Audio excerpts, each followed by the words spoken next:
dear friends. It's 19:50 p.m. in Azerbaijan. Today I prepared a short, uh, article dedicated to the latest events that took place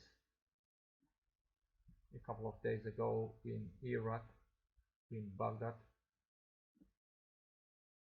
I shared that text on my other social media accounts, but I decided to make a short video by reading out the text and to share the same material on a video format on YouTube platform as well.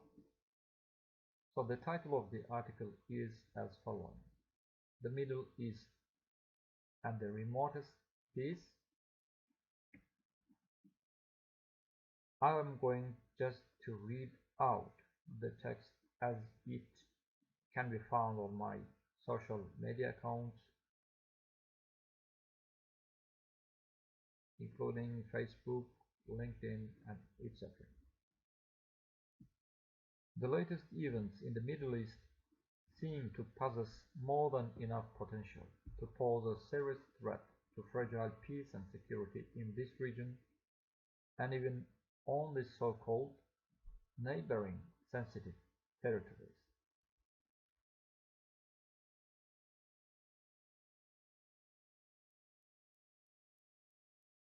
It is an undeniable fact that both of those values, namely peace and security, are occupying the international peacekeeping agenda for many decades, since the establishment of the United Nations. However, today's world, differently from the past, has turned from being complex and unpredictable to being easily predictable. Undoubtedly, so many colleagues will disagree with the last sentence mentioned above, questioning the reliability of that presumption. So I find it fit for purpose to explain the details a little bit more in just one sentence.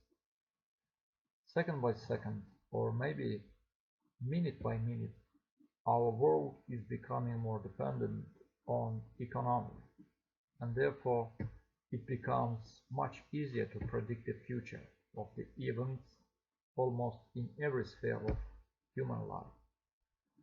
Now let me return to the topic and express my point of view regarding a possible scenario of future events in the post-Baghdad drone attack period. Well, in my humble opinion, the humankind should not be worried about the outbreak of a third world war as a result of this incident in near future. However, such kind of clash will definitely increase the regional and so-called neighborly security risks.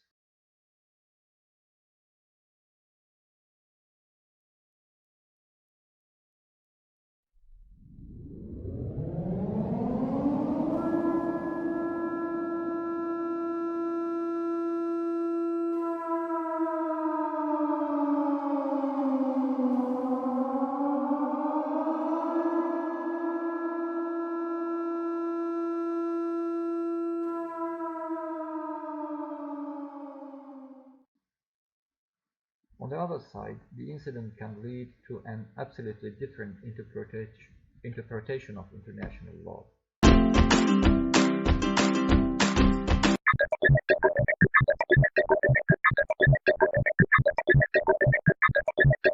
International law is the set of rules generally regarded and accepted as binding in relations between states and between nations.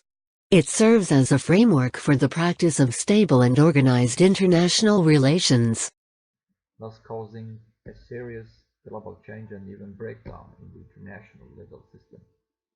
A new kind of international law can be invented or elaborated in order to adapt its norms and principles to the existing economic realities. Economic approach to conflict resolution in the whole region may play a vital role in the near future. I don't want to get into details of this concept at this point, but I can come up with one or two characteristic features of this conflict resolution model.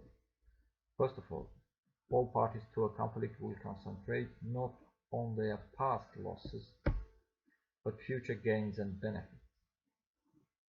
They will do their best to increase the possibility of obtaining gains and benefits by the application of mutuality of interest factor. Conflict resolution may be dealt with by the multinational corporations established for this specific reason in near future, etc. I have to mention one important point before closing. It is not a mission for humankind to perish due to world wars. The human race has more vital missions to deal with now and in the future. The realization of all of those missions will nevertheless strictly depend on the availability of economic resources and/or resources of economic character. And those resources can be made available only thanks to the peace and security. I must conclude with the following quote about peace from Charles de Montesquieu, a French judge, man of letters, and political philosopher. Peace is a natural effect of trade. Thank you very much for your attention. International trade benefits whole economies and consumers. Consumers have a greater variety of goods to choose from and are available at lower prices. If countries can trade, there is better allocation and utilization of resources. By competing against other nations, companies become more efficient and produce better goods. Countries that trade a lot tend to have lower unemployment than protectionist nations. International trade also enables countries to sell their surplus produce. And lastly, international trade fosters peace, goodwill, and mutual understanding between nations.